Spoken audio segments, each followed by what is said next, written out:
আমি এই সেক্টরের রিফর্মের 3টা স্তম্ভ আছে, 3টা পিলার আছে। এই 3টা পিলারকে আমাদের মোটামুটি একই সাথে অগ্রসর হতে হবে যদি আমরা সার্বিকভাবে এই খাতটাকে আমরা যদি মানে উন্নয়নের দিকে নিতে চাই। সে 3টা পিলারের মধ্যে প্রথম পিলারটা হচ্ছে যে যেখানে যেই বিষয়ে আপনারা সবাই কথা বললেন, মোস্টলি যে পিলারের আন্ডারে এই আপনাদের প্রবলেম, ইস্যুস, চ্যালেঞ্জেস গুলা পড়ে, সেটা হচ্ছে যে গ্রাহকদের, পলিসি হোল্ডারদের আস্থা ফিরিয়ে আনা, জন আস্থা ফিরিয়ে আনা এই ইন্স্যুরেন্সের উপর। কিন্তু এটা একটা পিলার, প্রথম পিলার। দ্বিতীয় পিলারটা হচ্ছে যেটাতে প্রফেসর সাহেব উনি হি টাচড আপন ইট ব্রিফলি, যে উনি বলেছেন যে আমাদের এই উই হ্যাভ টু এস্টাবলিশ, এটা হচ্ছে আমাদের অগ্রিম ফরওয়ার্ড লুকিং একটা পিলার, যে আমরা এত কিছু কেন করব, আমরা এই যে এই সেক্টরটাকে ক্লিন আপ করব, আমরা রেগুলেটরি ওভারসাইট বাড়াবো, আমরা কোম্পানি মানে তাদেরকে হেল্প করব, এগুলো কিসের সাথে? একটা ব্রডার দেশের ন্যাশনাল লেভেল আমাদের মানে অবজেক্টিভটা কি?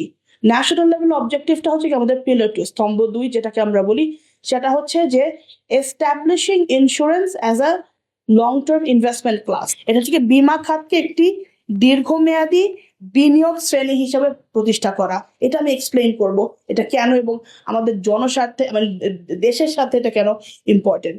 এবং তৃতীয় স্তম্ভ যেটা থার্ড পিলার, সেটা হচ্ছে যে আমাদের এই খাতের সক্ষমতা বাড়ানো, the capacity of this sector.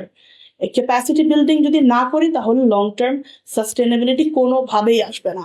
আমরা যেভাবে এখন আমাদের ক্যাপাসিটি ছাড়া যেভাবে চলছি এই সেক্টরে, আপনি অন্য কোনো সেক্টরে দেখেন, ব্যাংকিং দেখেন, গার্মেন্টস দেখেন, ইভেন ম্যানুফ্যাকচারিং দেখেন, অনেক এক্সপার্টিস আছে, অনেক সক্ষমতা আছে, কিন্তু আমরা এখানে কোনো সাস্টেনেবল সক্ষমতা বিল্ড করতে পারছি না।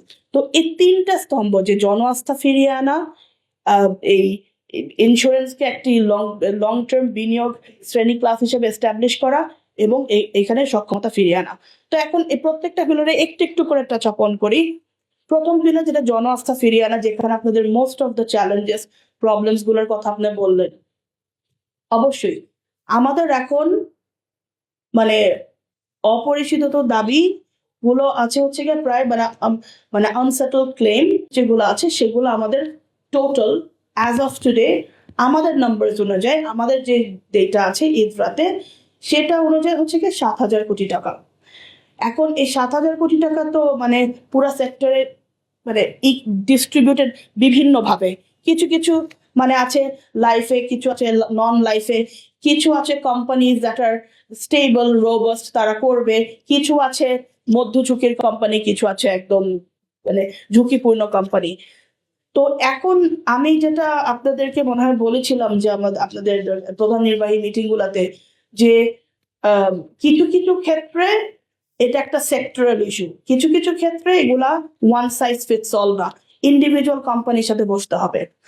ইন্ডিভিজুয়াল কোম্পানির সাথে বসে 7,000 কোটি টাকার মধ্যে আমাদের যেটা করতে হবে সেটা হচ্ছে যে কিছু কিছু কোম্পানির কিছু হয়তো অল্প কিছু ব্যাপারের জন্য, ইস্যুসের জন্য এগুলো আটকে আছে। যেরকম একটা এক্সাম্পল আমি বললাম যে গত মানে সপ্তাহে শুনলাম যে একটা কোম্পানি যদি তাদের অ্যাসেটটা সেল করে দিতে পারে, সেল হয়ে গেছে, টাকাটা আসা বাকি, সেটা গভর্নমেন্টের কাছে বিক্রি করেছে, ওইটা যদি ফ্যাসিলিটেট করে দেওয়া যায় তাহলে তারা ক্লেমস গুলো পরিশোধ করতে পারে।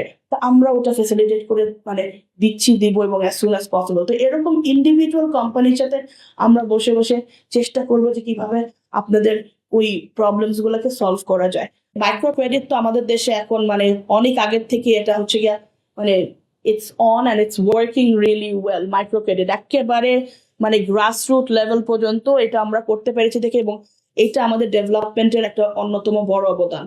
কিন্তু সেই মাইক্রো ক্রেডিটের চ্যানেল গুলো ইউজ করে মাইক্রো ইন্স্যুরেন্স আমরা করতে পারি নাই এখনো, যেটা করা দরকার এবং করতে হবে।